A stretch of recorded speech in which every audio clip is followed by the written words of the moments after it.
So viewers, আমি আরও একটা নতুন ভিডিও নিয়ে তোমাদের সামনে হাজির হয়েছি। আজকে আমি যে বিষয়টা নিয়ে আলোচনা করব সেটা হচ্ছে এই যে আজকে একটা ভিডিও দেখলাম যে অরিত্র, আমরা দেখেছিলাম যে অরিত্র দত্ত বণিক সিরিয়াল করতো, বই করতো, আমরা বইতে দেখেছিলাম, ফিল্মে, বাংলা ফিল্মে। তো অরিত্রর গাড়ি কলকাতায় আটকে দেওয়া হয়েছে। কেন আটকে দেওয়া হয়েছে না, ইলেকশনের জন্য তার গাড়িটাকে সরকার নেবে।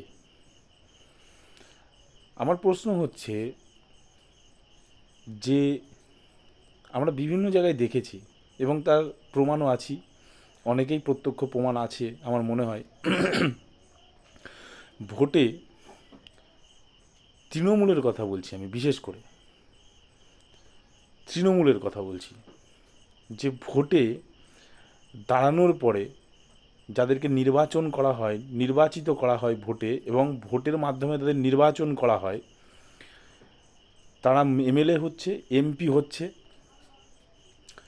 এবং সাধারণ মানুষের উন্নতি বা উন্নয়ন হোক বা না হোক, তাদের কিন্তু উন্নতি হচ্ছে। তারা মোজাইক করা বাড়িতে থাকে, এসি গাড়িতে করে ঘুরে বেড়ায়, কিন্তু সাধারণ মানুষের দিকে তাকানোর তাদের কোনো সময় নেই। এবং তারা যে পয়সাগুলো খাটের তলা থেকে, তাদের কিছু মানুষের পয়সা পাওয়া যাচ্ছে, কিছু মানুষের পয়সা ব্যাংকে পাওয়া যাচ্ছে।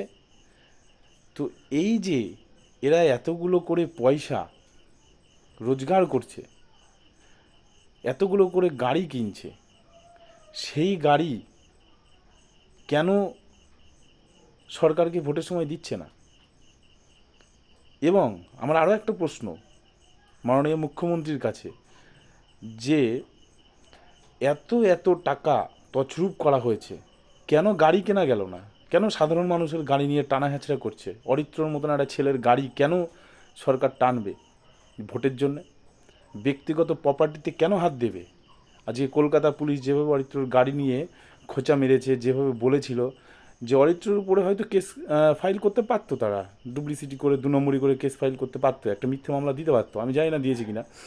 কিন্তু এই ঘটনাগুলো পুনরাবৃত্তি যেন না হয়, সেই জন্য আমি সরকারের কাছে আবেদন করব, আমাদের মুখ্যমন্ত্রীর কাছে। ধন্যবাদ।